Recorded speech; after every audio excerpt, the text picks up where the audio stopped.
오늘의 주요 뉴스입니다. 문재인 대통령이 오는 18일 서해 직항로로 평양을 방문합니다. 남북은 오늘 진행된 실무회담에서 정상회담의 주요 일정 생중계와 16일 선발대 파견 등에 합의했습니다. 24시간 남북 소통 채널이 될 남북 공동연락사무소가 문을 열고 바로 업무를 시작했습니다. 남북 소통의 새 전기가 열린 겁니다. 다주택자의 세 부담을 늘리고 돈줄을 차단하기 위한 정부의 9.13 부동산 대책에 못 사고 못 파는 현상이 심화될 것으로 보입니다. 지금도 미분양이 많은 지방에선 이번 대책을 놓고 볼멘 소리가 터져나오고 있습니다.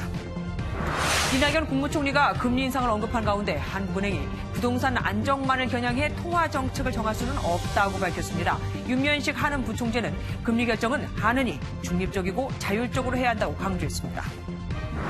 경기도 화성의 신축 공사 현장에서 옹벽이 무너져 2명이 숨지고 1명이 다쳤습니다. 아버지와 함께 일하던 20대 아들이 목숨 잃어 안타까움을 더하고 있습니다.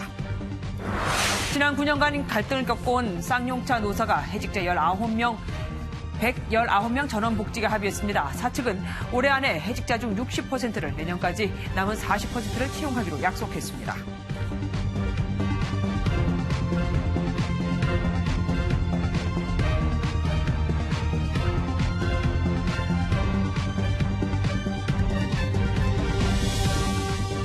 드디어 남북 평양회담 실무진이 만났죠. 이들이 주요 내용에 합의했습니다. 문 대통령은 서해 직항로를 이용해 오는 18일 평양으로 가고 주요 일정 등은 생중계됩니다. 북한에서 정상회담을 하는데 생중계는 처음입니다. 최종락 기자입니다. 오는 18일 평양 남북 정상회담을 위한 실무 협의는 오전 9시부터 오후 2시까지 휴식 없이 이루어졌습니다. 문재인 대통령은 18일 전용기를 이용해 평양에 도착합니다. 2018 평양 남북 정상회담은 9월 18일부터 20일까지 2박 3일로 진행하고 문재인 대통령과 대표단은 서해 직항로로 평양을 방문합니다. 평양 순안공항에 도착부터 양 정상의 첫 만남 등 주요 일정은 모두 생중계됩니다. 이번 평양 방문 일정 중 양 정상의 첫 만남과 정상회담 주요 일정은 생중계하기로 합의하였으며 북측은 남측의 취재와 생중계에 필요한 편의를 제공하기로 하였습니다. 선발대는 16일 육로를 이용해 파견될 예정입니다. 방북단 규모는 기존에 알려진 200명보다 조금 더 늘어날 것으로 보인다고 청와대 관계자는 밝혔습니다. 재계를 포함한 방북단 명단은 발표되지 않았으며 정상회담의 주요 일정은 임종석 비서실장이 회담 전날 프레스센터에서 발표할 예정입니다. MBN 뉴스 최종락입니다. 24시간 남북 소통 채널이 될 남북 공동연락사무소도 개성공단에서 문을 열고 즉시 가동을 시작했습니다. 개소식 기념품으로 선풍기, 아이스팩 등을 나눠줬는데 지난달 한창 더울 때 문을 열려다 한 달이나 연기됐기에 선물이 그대로 한여름용입니다. 연장현 기자입니다. 하나 둘 셋 하는 구호와 함께 장막이 걷히고 공동연락사무소의 현판이 드러납니다. 앞으로 24시간 365일 남북을 소통하게 해줄 청사 벽면에는 대형 한반도기가 걸렸습니다. 오늘 이곳에서 남북 두분 정상께서 4월 27일 합의한 판문점 선언과 온균의 소망을 받들어 또 하나의 역사가 시작됩니다. 공동연락사무소의 개선은 북과 남이 우리 민족끼리의 자양분으로 고두 드린 알찬 열매라고 말할 수 있습니다. 당초 8월 개소 일정에 맞춰 제작된 이제 함께 나아갑니다란 표어가 적힌 여름용 기념품들도 뒤늦게나마 세상의 빛을 보게 됐습니다. 초대 남북연락사무소장인 천혜성 통일부 차관과 북측 전종수 조평통 부위원장은 곧바로 업무에 돌입했습니다. 연락사무소의 운영 방안 등을 논의하고 다음 주로 다가온 3차 남북 정상회담 준비도 지원할 뜻을 내비쳤습니다. 정상회담 준비와 관련해서는 우리 연락사무소를 통해서도 필요한 합의를 또는 필요한 지원과 준비를 해나가도록 그렇게 하겠습니다. 남북 소장은 앞으로 일주일에 한 번씩 만나 현안에 대한 의견을 교류할 예정입니다. 개소식에 참석한 문정인 특보 등 관계 인사들은 연락사무소 개소가 민간 교류 활성화와 개성공단 재개 등에도 긍정적인 영향을 미칠 것이라며 기대감을 숨기지 않았습니다. MBN 뉴스 연장현입니다. 어제 오전에 시작된 남북 군사 실무회담은 날을 넘겨 오늘 새벽 3시에 끝났습니다. 17시간 동안이나 회담을 해야 했던 이유는 서해 북방 한계선 NLL 때문이었습니다. 이 문제는 이제 두 정상이 만나 직접 합의를 해야 합니다. 황재원 기자입니다. 서해 북방 한계선 NLL 일대 함정 출입과 해상 사격 훈련을 금지하는 이른바 완충지대를 만들자는 방안에서 이견이 있었던 것으로 알려졌습니다. NLL을 북측이 인정하지 않기 때문인데 북측은 지난 1999년 일방적으로 발표한 서해 해상군사분계선을 쓰고 있습니다. 우리 측은 NLL을 기준으로 남북 간 같은 넓이의 수역을, 북측은 자신들의 해상분계선과 NLL 사이 수역을 평화화하자고 주장하는 상황. 우리로서는 백령도 등 인근 5개 섬의 안전을 위해 북측 주장을 받아들이기 어렵다 보니 회담이 길어진 것으로 분석됩니다. 서해 평화수역 논의는 지난 2007년 남북 정상회담 때도 진행됐다가 원점으로 돌아온 바 있는 가장 민감한 군사 문제입니다. 북남 사이의 정치 군사적 대결 상태 해소와 관련한 모든 합의 사항들을 무효화한다. 때문에 NLL 문제는 다음 주 만날 남북 정상이 담판지어야 할 것으로 보입니다. 국방부 관계자는 정상회담에서 최종 확정되는 사안이라고 밝혔습니다. 판문점 선언에 서해 NLL 일대를 평화수역화하자는 내용은 이미 담겨 있기 때문에 어떤 진전된 결과가 나올지 주목됩니다. MBN 뉴스 황지연입니다. 북한이 지난해 ICBM급 화성 15형 미사일 발사 시험에서 활용했던 이동식 발사 차량 관련 구조물을 완전히 해체한 것으로 확인됐습니다. 미국 본토 타격이 가능한 구조물을 해체하면서 비핵화 의지를 내비치려고 한 것 같은데 미국의 반응이 생각보다 차갑습니다. 그런 것보다는 직접적인 비핵화 모습을 보여달라는 거죠. 최은미 기자입니다. 지난해 11월 평안남도 평성시 한 자동차 공장 위성 사진입니다. 검은색 물체가 한가운데 자리 잡고 있는데 최근 다시 찍힌 사진을 보면 흔적 없이 사라졌습니다. 미국 전역에 도달할 수 있는 ICBM급 미사일 화성 15형의 이동식 발사 차량 작동 시험이 이뤄졌을 것으로 추정되는 곳. 지난해 11월 발사에 성공한 후 그대로 유지되다가 8월부터 해체 조짐을 보이더니 최근 완전히 해체된 겁니다. 북한이 비핵화 조치를 하나씩 이행하고 있다는 점을 보여주려는 것이란 분석이지만 오히려 더 이상 시험할 필요가 없어진 것이란 정반대의 해석도 나옵니다. 발사 차량을 없애든지 미사일 단을 없애든지 그런 원천적인 조치 없이 그 도움을 주는 구조물을 없앴다는 거는 그 도움 없이도 이제 쏠 수 있으니까 없애는 거 아니에요. 이런 가운데 미국 재무부는 북한 국적의 남성 1명과 중국과 러시아 IT 기업 2곳을 제재 대상으로 추가했습니다. 이 북한 남성이 두 회사의 북한 인력을 위장 취업시키고 벌어들인 돈을 북한으로 보냈다는 게 이유입니다. There are no plans to loosen up on sanctions, anything quite the contrary. The sanctions have been very effective. 2차 북미 정상회담을 앞두고 물밑 조율이 한창이지만 대북 제재의 고삐는 여전히 풀지 않겠다는 의미로 해석됩니다. MBN 뉴스 최은미입니다. 우리나라 최초의 3,000톤급 잠수함 도산 안창호함입니다. 기존 1,200톤급, 1,800톤급 잠수함들은 독일의 협력으로 만들어졌는데 이번엔 우리 기술로 이보다 훨씬 더 큰 국내 최초의 중형급 잠수함을 만들어낸 겁니다. 도산 안창호함은 길이 83.3m, 폭 9.6m로 기존 1,800톤급보다 2배 정도 크고 승조원 수도 50명이나 됩니다.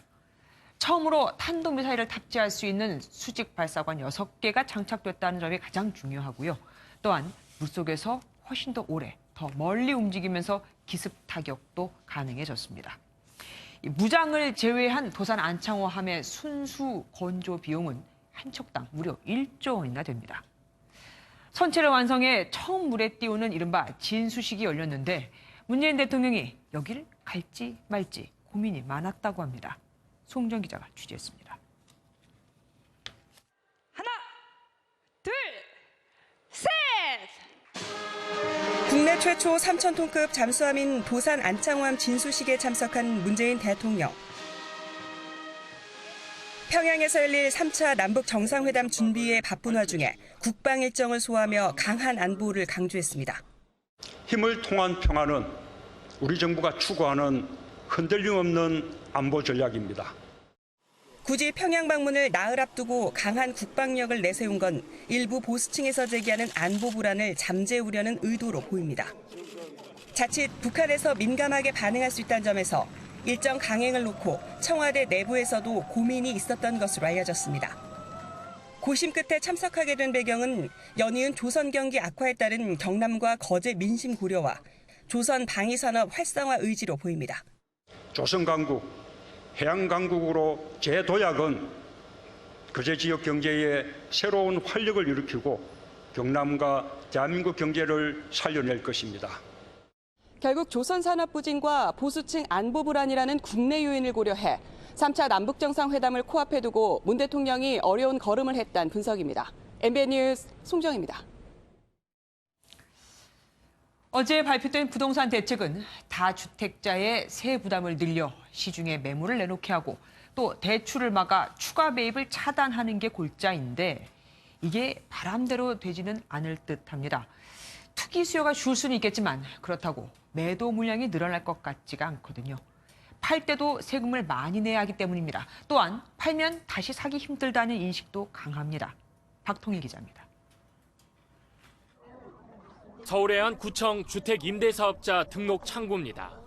대책 하루 뒤 아침부터 사람들이 붐비고 문의가 쇄도합니다.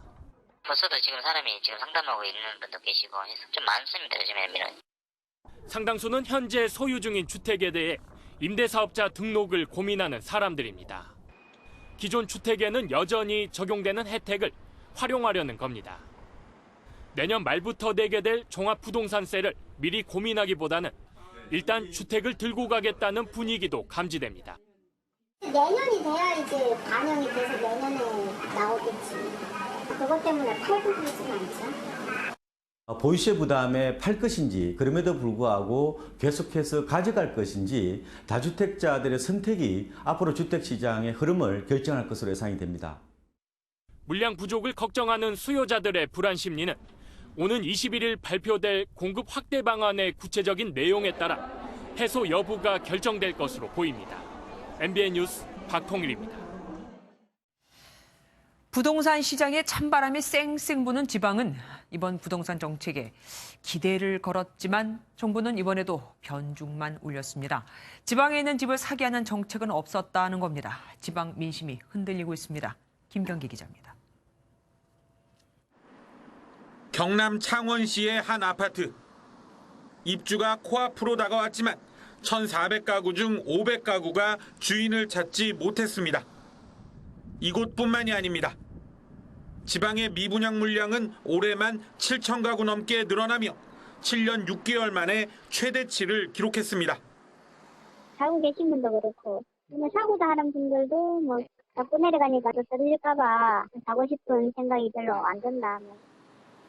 불만이 커지자 정부는 9.13 부동산 대책에서 지방 공공택지의 착공을 늦추고 민간 택지는 보증 요건을 강화해 주택 공급을 줄이는 방안을 내놨습니다. 그러나 시장의 반응은 싸늘합니다. 공급 축소만으로 서울 집 사러 올라가는 돈이 다시 지방으로 돌아오겠느냐는 겁니다. 미분양 주택을 구입하는 경우에는 취득세 50% 감면 혜택과 양도세 5년간 면제 혜택을 준 적이 있습니다. 이런 세제 감면 혜택을 지방에 도입한다 그러면 하지만 정부는 규제 완화나 양도세 혜택은 정책 기조와 맞지 않다는 입장을 고수하고 있어 지방 부동산 시장의 침체는 계속될 전망입니다. MBN 뉴스 김경리입니다. 일부 아파트 주민들이 벌이는 집값 담합도 최근 부동산 가격 상승의 주범으로 꼽히죠. 김동연 경제부총리가 새 법을 만들어서라도 이런 행위를 규제하겠다고 경고했는데 이게 또 말처럼 쉽지가 않습니다. 드러내놓고 담합하는 사람은 없으니까요. 신동규 기자입니다. 한 아파트 단지 주민들이 활동하는 인터넷 카페입니다. 허위 매물 신고, 릴레이 갑시다 등의 글이 심심찮게 올라옵니다. 자신들이 정한 가격보다 낮은 매물을 올려놓는 중개사들을 상대로 허위 매물이라고 신고하자는 겁니다. 가격을 안 올려주는 부동산은 블랙리스트, 말 잘 듣는 부동산은 화이트리스트, 업무 방해가 되는 거죠. 실제로 8월 한 달간 허위 매물 신고 건수는 2만 1천여 건, 지난해의 6배에 달합니다. 거래가 줄면서 허위 매물 핑계를 댄 집값 담합이 가격 급등을 부추기고 있다는 지적입니다. 김동연 경제부총리도 아파트 분여회나 인터넷 카페에서 이뤄지는 담합을 시장 교란 행위로 규정했습니다. 필요하면 새 법을 만들어서라도 규제를 하겠다고 강조했습니다. 새로운 조치나 또는 입법을 해서라도 개정을 해서라도 이 부분은 저희가 했다는 생각을 갖고 있습니다. 국토부가 이미 주민들의 중개업자 압박 행위를 처벌하기 위해 공인중개사법 개정을 검토하고 있지만 부총리의 언급으로 더 강력한 조치가 나올 수 있다는 관측도 제기됩니다. MBN 뉴스 신동규입니다. 9.13 부동산 대책이 나온 지 하루 만에 윤면식 한국은행 부총재가 기존 기준금리 인상은 신중해야 한다는 입장을 밝혔습니다. 어제 이낙연 국무총리가 금리를 인상할 때가 됐다고 한 데 대해 사실상 반대 입장을 밝힌 건데 정부와 여당의 요구가 있으니 고민이 깊을 겁니다. 김민수 기자입니다. 아침 출근길 기자들과 만난 윤면식 한국은행 부총재는 부동산 시장 때문에 저금리 기조가 바뀌지는 않을 것이라고 강조했습니다. 하지만 통화 정책이 부동산 가격 안정만을 겨냥해서 할 수는 없는 거고요. 부동산 대책을 야심차게 내놓은 정부와 여당으로서는 다소 맥이 빠지는 답변입니다. 지금과 같은 저금리 상황에서 844조 원이나 풀린 시중 유동성이 언제든 부동산 시장으로 쏠릴 수 있기 때문입니다. 이를 의식한 듯 이해찬 더불어민주당 대표는 대책 이후에도 시장이 교란되는 걸 가만 두고 보지 않겠다고 맞받았습니다. 물론 정부 대책이 이렇게 나왔는데 이 대책 갖고 안 되면 더 강화할 수밖에 없는. 이낙연 국무총리가 금리를 인상할 필요가 있다고 발언한 것도 한국은행으로서는 부담입니다. 금리를 올리지 않으면 자금의 유출이라든가 한미 금리 역전에 따른 많은 문제가 생깁니다. 진퇴양난에 빠진 한국은행이 다음 달 예정된 금융통화위원회에서 어떤 결정을 내릴지 주목됩니다. MBN 뉴스 김민수입니다. 이재명 경기지사의 여배우 스캔들 당사자인 김부선 씨가 강용석 변호사와 함께 경찰에 출석했죠. 이들은 이재명 지사의 영향을 최대한 줄이기 위해 경기도가 아닌 서울에서 이 지사가 조사를 받아야 한다고 주장했습니다. 윤기란 기자입니다. 지난달 22일 30분 만에 조사를 거부하고 돌아간 김부선 씨가 경찰서에 모습을 드러냈습니다. 김 씨는 이 지사가 법의 심판을 받게 하겠다며 다음 주 서울 내 검찰청에 고소장을 제출하겠다고 밝혔습니다. 거짓말이 100가지, 1000가지, 10,000가지가 되는데요. 너무 측은한 마음까지 들고 한때 그래도 연인이었던 사람인데. 법률 대리인으로는 강용석 변호사를 선임했습니다. 강 변호사는 공정한 수사를 기대할 수 없다며 수사당국에 불신부터 드러냈습니다. 이재명 도지사가 8년간 성남시장으로 재임하면서 관할했던 경찰서고 또 성남 지역의 경찰서 직원들과 조폭 운영회사 그리고 이재명 지사와의 커넥션 등이 경찰은 김 씨가 정말로 이 지사를 만났는지를 비롯해 기본적인 사실관계부터 집중 조사했습니다. 공지영 작가와 방송인 김어준 씨, 주진우 기자 등 주요 참고인에 이어 김부선 씨에 대한 조사가 이루어지면서 이재명 지사의 소환이 머지 않았다는 전망이 나오고 있습니다. MBN 뉴스 윤기란입니다. 신축 공사 현장에서 옹벽이 무너져 근로자 2명이 숨지고 1명이 다쳤습니다. 아버지와 함께 일을 하던 아들이 변을 당해 안타까움을 더하고 있습니다. 이재호 기자가 취재했습니다. 119 구조대원들이 흙더미에 매몰된 작업자를 꺼내려 애를 씁니다. 오늘 오전 10시쯤 경기도 화성시 양감면의 펜션 신축 공사 현장에서 옹벽이 무너져 내렸습니다. 옹벽 사고 있더라고요, 옹벽. 우리도 지금 와보니까. 3m 정도 높이의 콘크리트 구조물이 쓰러지면서 밑에서 작업하던 근로자 3명을 그대로 덮쳤습니다. 이 사고로 50대 측량기사와 20대 건설업체 직원이 숨지고 1명이 다쳤습니다. 이들은 측량을 하던 중 변을 당한 것으로 알려졌습니다. 숨진 20대 근로자는 건설업체 대표로 있던 아버지와 함께 현장 일을 해왔습니다. 아버지 되는 사람인데 현장에서 좀 떨어진 화물차에 승차하고 계셨어요. 그래서 현장을 목격하지도 못했어요, 그분은. 경찰은 현장 근로자 등을 상대로 정확한 사고 원인을 조사하고 있습니다. MBN 뉴스 이재호입니다. 대통령 최측근의 비리를 감찰하는 특별감찰관실이 2년째 휴업 상태입니다. 박근혜 전 대통령 당시 이석수 감찰관이 사직한 뒤 감찰관이 아무도 배정이 안 된 겁니다. 그런데도 여기엔 매년 20억 원이 편성됐고 내년에도 16억 원의 예산이 신청됐습니다. 일은 안 하는데 사무실 임대료만 매달 5천만 원씩 나갑니다. 민경현 기자가 단독 보도합니다. 지난 2015년 대통령 최측근의 비리를 감찰하겠다며 설치한 특별감찰관실.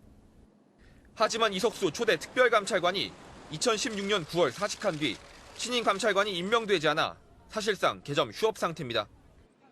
올해 초 그나마 있던 감찰 공무원들의 임기도 끝나 사무실에는 그야말로 단순 행정 업무를 위한 직원들만 남아 있습니다. 사무실만 유지하고 있는 상황이에요. 저희는 그냥 타격만 임명이 돼야지 또 정상적으로 돌아가는 거니까. 그런데 이 식물기구에 들어가는 예산이 어마어마합니다. 특별감찰관실은 서울에서 지대가 가장 높은 지역 중에 하나인 이곳 종강역 일대의 한 고층 빌딩에 자리 잡고 있습니다. 사무실 임대료만 한 달에 약 5천만 원, 인건비 등을 포함한 총 예산은 매년 20억 원이 훌쩍 넘습니다. 혈세 낭비 논란이 나오는데 특별감찰관실이 내년에도 10억 원대의 예산을 요구한 것으로 드러났습니다. 한 관계자는 얼마 전 확정한 2019년도 법무부 예산 운용 계획에 특별감찰관실 예산이 약 16억 원 편성돼 있다고 밝혔습니다. 감찰 활동을 못하는 특별감찰관실. 국회가 만든 이곳에 국회는 올해 12월 과연 얼마 예산을 배정해 줄지 궁금합니다. MBN 뉴스 민경현입니다. 비선 실세 최순실 씨는 뇌물로 받은 명품 가방 등에 대해 세무당국이 7천만 원의 세금을 매기자 부당하다며 소송을 냈었죠. 법원이 최 씨의 청구를 기각했습니다. 범죄 수익이라도 수익은 수익이니 세금을 내라는 겁니다. 이혁근 기자입니다. 강남세무서는 지난해 국정농단 사건의 핵심인 최순실 씨에게 7천만 원가량의 세금을 부과했습니다. 최 씨가 지인 업체인 KD코퍼레이션에 납품 계약을 도와주고 뇌물로 받은 1,100만 원대 샤넬 가방, 현금 2천만 원 등을 신고하지 않았다는 겁니다. 또 임대업자로 등록한 최 씨가 업무상 비용으로 신고한 차량 유지비와 운전기사 인건비 등 2억 7천여만 원도 업무와 관련이 없다고 판단하고 세금 계산을 다시 했습니다. 최 씨는 자신에게 매겨진 세금이 부당하다며 소송을 냈지만 서울행정법원은 강남세무서에 손을 들어줬습니다. 최순실 씨의 영향력으로 납품 계약이 이루어졌는데 이 과정에서 최순실 씨가 받은 뇌물성 수익에 대해서는 당연히 소득세를 내야 한다는. KD코퍼레이션의 현대자동차 납품 계약에 대해선 국정농단 재판 1심에서도 최 씨의 직권남용과 강요 혐의를 인정한 바 있습니다. 최순실 씨가 국정농단 사건에서도 억울하다며 대법원에 상고한 만큼 세금 소송에도 불복하고 항소할 것이란 관측이 나옵니다. MBN 뉴스 이혁근입니다. 돌아가신 분을 화장한 뒤 나무 근처에 묻는 수목장이 요즘 인기입니다.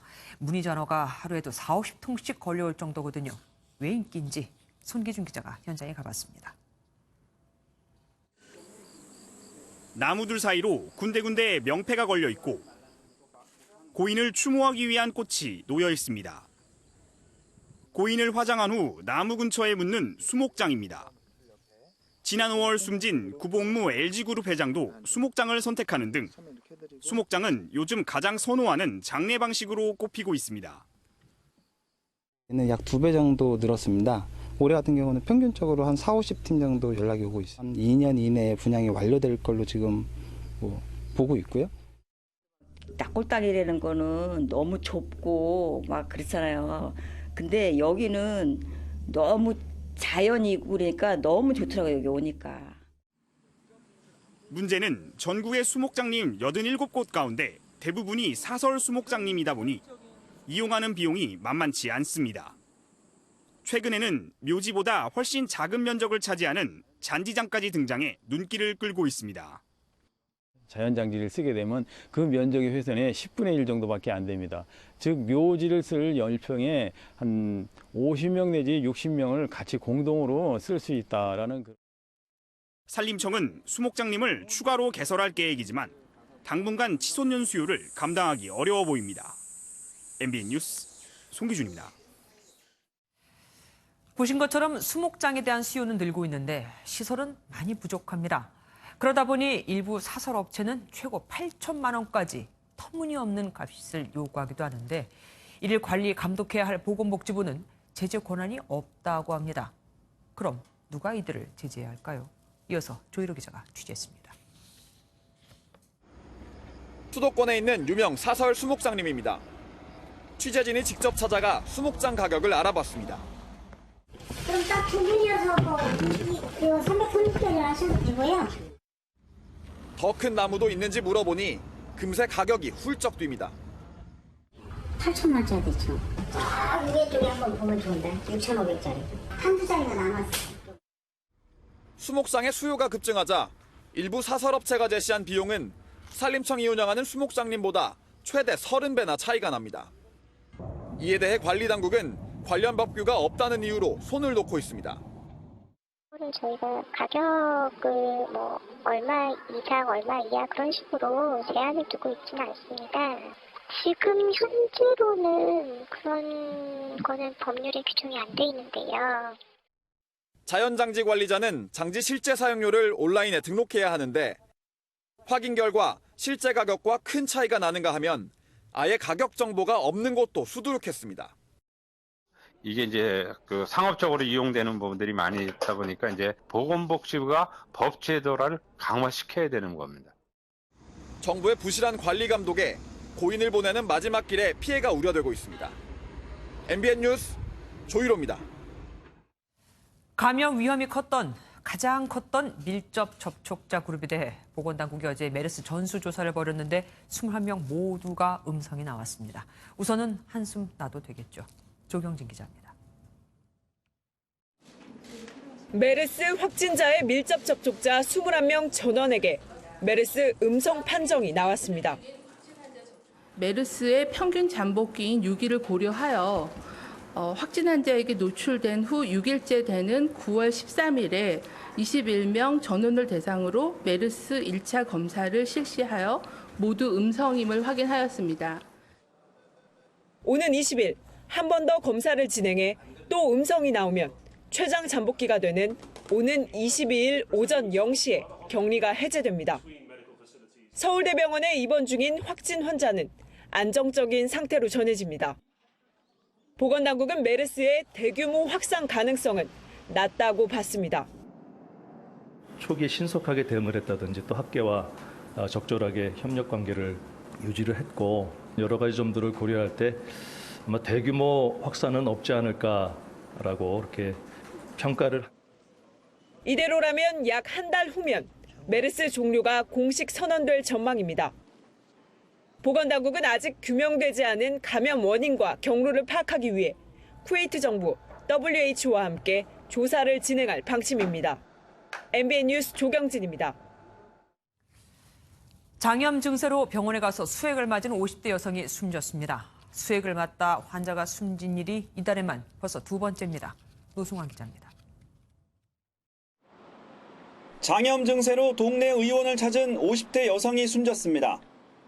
관할 보건당국과 병원 측에 따르면 의료진이 항생제가 든 수액을 놓자마자 심장이 멈추고 의식을 잃은 것으로 알려졌습니다. 병원 측은 환자를 더 큰 병원으로 옮기기 위해 구급차를 불렀지만 환자는 구급차에 탄 지 10여 분 만에 숨을 거두고 말았습니다. 병원 측은 장염 말고는 의심할 만한 증세가 없었다고 말합니다. 검사 결과에 크게 변화가 없었어. 이번으로 검사하잖아요. 경찰은 시신을 부검해 정확한 사인을 밝힐 예정입니다. 얼마 전 인천의 다른 병원에서도 수액을 맞고 사망한 사건이 발생했던 터라 이딴 사고가 불안감을 키우고 있습니다. MBN 뉴스 노승환입니다. 서울 상도 유치원의 학부모들이 검은색 옷을 입고 서울교육청을 찾아 엉터리 대책에 강하게 항의했습니다. 붕괴의 원인과 책임 소재에 따라 유치원 신축 비용을 누가 대느냐가 정해지는데 무너진 지 일주일이 지나도록 아무것도 하질 않고 있거든요. 배준우 기자가 취재했습니다. 상도 유치원 붕괴 일주일째, 유치원생 학부모 40여 명이 서울교육청에 나타났습니다. 아이들을 위험한 유치원에 보낸 죄인의 심정이라며 검은색 옷을 입은 학부모들은 일주일째 아무런 대책이 없다며 분통을 터뜨렸습니다. 저희 얘기를 좀 들어달라. 소통창구가 없으니 너무 힘들다. 여그럭처럼 요구 드렸는데 저희가 받은 답변은 원론적인. 저희가 협의해보겠다. 보고하겠다. 지금까지 나온 대책은 상도 유치원생을 6개월간 상도 초등학교에서 담당한다는 것뿐입니다. 건물 철거와 복구에 들어갈 비용은 36억 원에 달하지만 이 비용을 어떻게 처리할지도 감감무소식입니다. 철거하고 남은 유치원 건물에 대한 안전진단은 아직 진행할 기관조차 선정되지 않았고 원인 규명을 위한 진상조사위원회는 학부모들과 협의가 되지 않아 정식 출범하지 못한 상태입니다. 사고 원인과 대책 마련을 놓고 교육청과 구청이 책임을 서로 떠넘기면서 학부모들의 속은 타들어가고 있습니다. MBN 뉴스 배준우입니다. 검찰이 사법농단 의혹의 키맨으로 불리는 임종헌 전 법원 행정처 차장의 차명 휴대전화 존재를 확인했지만 압수수색 영장은 기각됐습니다. 이게 바로 문재인 대통령의 경고가 나온 바로 그날이었는데 검찰이 다른 경로로 이 차명폰을 확보한 것으로 알려졌습니다. 김순채 기자가 단독 보도합니다. 서울중앙지검은 최근 임종헌 전 법원 행정처 차장이 차명 휴대전화를 사용한 사실을 확인했습니다. 자신의 변호사 사무실 직원의 지인 명의로 개통된 것으로 검찰은 파악했습니다. 임 전 차장은 사법농단 의혹의 키맨으로 불리는 인물로 재판 거래 등에 깊숙하게 관여한 혐의를 받고 있습니다. 검찰은 임 전 차장이 차명 휴대전화로 의혹에 연루된 이들과 말을 맞추거나 증거인멸을 시도했을 가능성이 크다고 보고 지난 12일 압수수색 영장을 청구했습니다. 하지만 박범석 영장 전담 판사는 휴대전화 압수로 인한 기본권 제한의 정도 등을 고려하면 현 단계에서 압수수색의 필요성을 인정하기 어렵다라며 영장을 기각했습니다. 공교롭게도 사법부가 잘못을 스스로 바로잡아야 한다는 문재인 대통령의 경고가 나온 날 벌어진 일입니다. 의혹은 반드시 규명되어야 하며 만약 잘못이 있었다면 사법부 스스로 바로잡아야 합니다. 법원은 김종필 전 청와대 법무비서관 등 3명에 대한 압수수색 영장은 발부했지만 전현직 판사 5명에 대한 영장은 기각했습니다.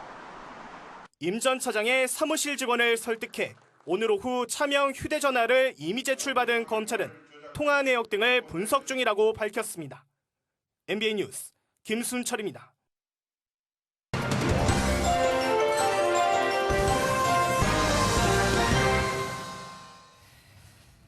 집 근처 자동차 판매점에서 차를 계약하고 결제를 했는데 약속한 날짜에 차는 오지 않았고 해당 영업사원은 연락을 받지 않았습니다. 하루 이틀 업무가 수월하지 않아 연락되지 않았겠지 했지만 며칠 뒤 판매점으로부터 돌아온 말은 그 영업사원이 출근하지 않는다는 거였고 그제서야 사기를 당했다는 사실을 알게 됐죠. 경찰에 따르면 비슷한 일을 당한 피해자는 이분을 포함해 총 26명. 피해 금액은 5, 6억 원에 이릅니다. 피해 규모는 더 늘어날 가능성이 높죠.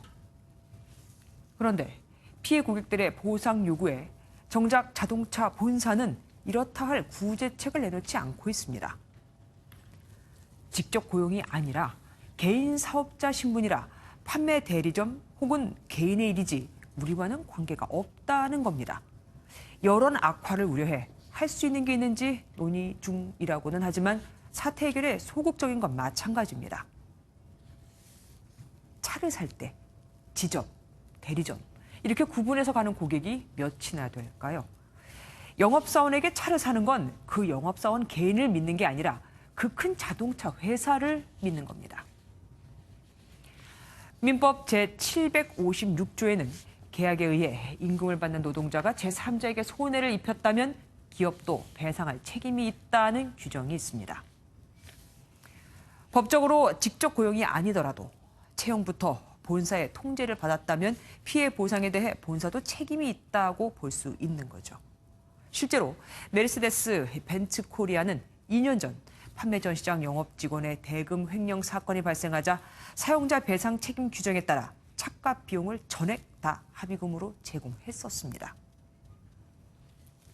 고객들이 대기업에 기대하는 것은 이름에 걸맞는 품질에 대한 믿음, 서비스에 대한 신뢰, 그리고 문제가 생겼을 때 합리적인 사후 대처입니다. 상식적으로 도저히 있을 수 없는 일이 일어났고 기업을 믿었던 고객이 엄청난 정신적 고통과 경제적 피해를 입었다면 법적 관계를 따지기 전에 책임 있는 자세를 보이는 게 도리 아닐까요? 차를 팔 때는 고객이 제일이고 영업맨을 판매왕이라 축혀 세워놓고 사고가 나면 직접 고용이 아니라며 꼬리 자르기를 한다면 그 어떤 고객이 그 기업을 믿고 물건을 살 수 있겠습니까?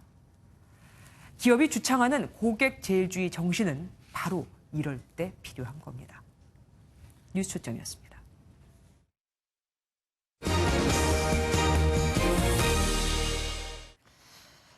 지난 2009년 쌍용차는 경영 악화를 이유로 노동자 1,800명을 해고했고 그 뒤 9년 동안 노사 갈등이 계속됐었죠. 그새 노동자 30명은 세상을 떠났고요. 노사가 오늘 해직자 119명 전원 복직에 합의했습니다. 이상한 기자입니다. 쌍용차는 해직자 119명 중 60%는 올해 말, 40%는 내년 상반기까지 복직시켜 내년 말까지는 해직자 전원을 복직시키기로 했습니다. 내년 상반기까지 부서 배치를 받지 못한 복직 대상자는 내년 말까지 6개월 무급휴직으로 전환한 후 부서 배치를 완료할 계획입니다. 이번 합의로 노조는 2009년 정리해고와 관련해 회사를 상대로 한 집회를 중단하고 민형사상 이의도 제기하지 않기로 했습니다. 합의 발표 후 서울시민분향소에선 지난 2009년 이후 세상을 떠난 30명의 쌍용차 노동자를 기리는 추모식이 열렸습니다. 남아있는 119명이 언제 살아남아서 이후에 한국에 고민하고 계획 세워서 이번 합의엔 대통령 직속기관인 경제사회노동위원회의 중재와 정부 차원의 지원 약속이 유효했던 것으로 보입니다. 경제사회노동위원회가 같이 회사에 참여를 여러 가지 현안 문제에 좀 참여를 해서 정부 입장에서 취할 수 있는 여러 가지 지원 방안 이런 거를 같이 좀 마련을 해서 적극적으로 지원을 해주겠다 이렇게. 지난 7월 인도를 국빈 방문한 문재인 대통령은 쌍용차 최대 주주인 마인드라그룹 회장을 만나 해고자 복직을 언급한 바 있습니다. 경제사회노동위원회는 쌍용차의 경영 정상화를 위해 재정적으로 어떤 지원을 할지 정부와 조만간 논의를 시작하겠다는 계획입니다. MBN 뉴스 이상은입니다. 정부가 제주도에서 난민 신청을 한 예멘인 480여 명 중 23명에 대해 인도적 체류 결정을 내렸습니다. 난민으로 인정되진 않았지만 제주도 밖으로 대한민국 육지로도 나올 수 있게 된 겁니다. 이병주 기자입니다. 제주도에서 난민 신청을 한 예멘인 480여 명 가운데 이번에 국내 체류가 허가된 23명은 미성년자와 임신부, 영유아를 동반한 가족 등입니다. 출입국 당국은 이들을 강제 추방할 경우 생명의 위협을 받을 수 있다고 보고 신원 확인을 거쳐 국내에 1년간 머물 수 있도록 했습니다. 난민 지위는 부여하지 않기로 했는데 난민법상 종교, 정치적 견해 등 5가지 박해 사유에 해당되지 않는다고 봤습니다.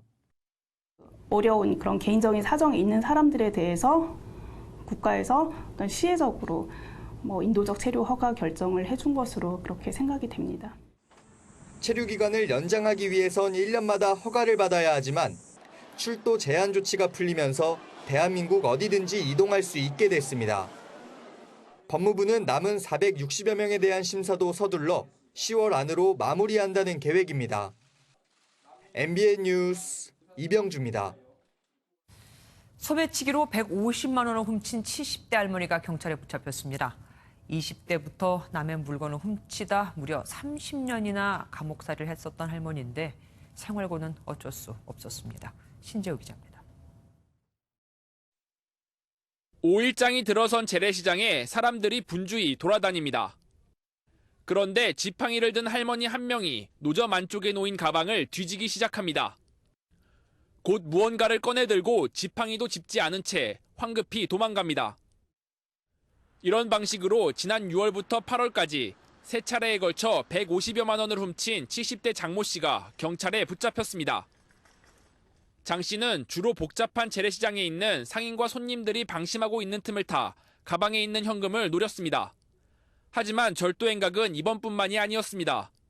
피의자의 범행은 지금으로부터 55년 전인 1963년부터 시작됐습니다. 전과는 한 22범입니다. 연속적으로 하다 보니까 절도 행위를 누범에 겹쳐가지고 징역을 한 30년 가까이 살았습니다. 장 씨는 지난 9월 복역한 이후 생활고에 시달려 범행을 저질렀다고 진술했습니다. 장 씨의 처지를 안타깝게 생각한 피해자들이 선처를 호소한 가운데 경찰은 여죄가 있을 것으로 보고 수사를 이어가고 있습니다. MBN 뉴스 신재우입니다. 숫자를 보는 오늘의 뉴스입니다. 경북에서 올해 첫 일본 뇌염 환자가 발생해 의식 저하에 빠졌습니다. 여름도 다 지났는데 웬 일본 뇌염 하실 텐데 사실 일본 뇌염은 가을에 더 조심해야 합니다. 일본 뇌염 환자의 91% 그러니까 10명 중 9명 이상이 9월부터 11월 사이에 발생을 했거든요. 일본 뇌염을 전파하는 매개 모기가 8월 말에 많이 생겨서 10월 말까지 활발하게 활동하는 데다가 사람도 이 선선한 날씨에 야외 활동에 더 늘면서 모기에 많이 노출되는 겁니다. 매개 모기에 물려도 많은 사람이 별다른 증상이 없지만 자칫 이번처럼 의식 장애가 발생할 수도 있고 심하면 사망에 이르기도 합니다. 따라서 아동은 반드시, 성인도 면역력이 약하거나 모기가 많은 논이나 축사 인근에 살면 꼭 예방접종을 받는 게 좋습니다. 북한에서 식량 자원 활동을 하고 있는 프라빈 아그라월 유엔 세계 직량 식량 계획 사무소장을 MBN이 단독으로 만났습니다. 아그라월 소장은 북한의 식량 사정이 전보다는 좀 나아졌지만 올해 작황이 좋지 않아 걱정이라고 말했습니다. 조창훈 기자입니다. 평양에서 차량으로 1시간 정도 떨어진 황해남도의 한 마을입니다. 저수지엔 물이 가득하고 가정집 뒤편의 작은 텃밭에 각종 채소가 자라는 모습에선 넉넉함도 엿보입니다. 프라빈 아그라월 유엔 세계 식량계획 평양사무소장은 MBN 취재진과 만나 북한의 식량 사정이 한결 나아졌다고 말했습니다. When the situation was quite dire and quite devastating to the country, but since then the situation has improved. 쌀과 옥수수 생산이 늘어난 데다 비핵화 협상이 진행되면서 인도적 지원이 늘어난 것도 한몫했습니다. 하지만 여전히 북한 인구의 40%가 충분한 영양을 공급받지 못하고 있고 남한과 마찬가지로 올여름 폭염과 집중호우가 계속된 것도 걱정입니다. And the populations we work with are the extremely vulnerable. So the mothers and children under the age of 2. If we miss this opportunity, the potential of these people will not be there.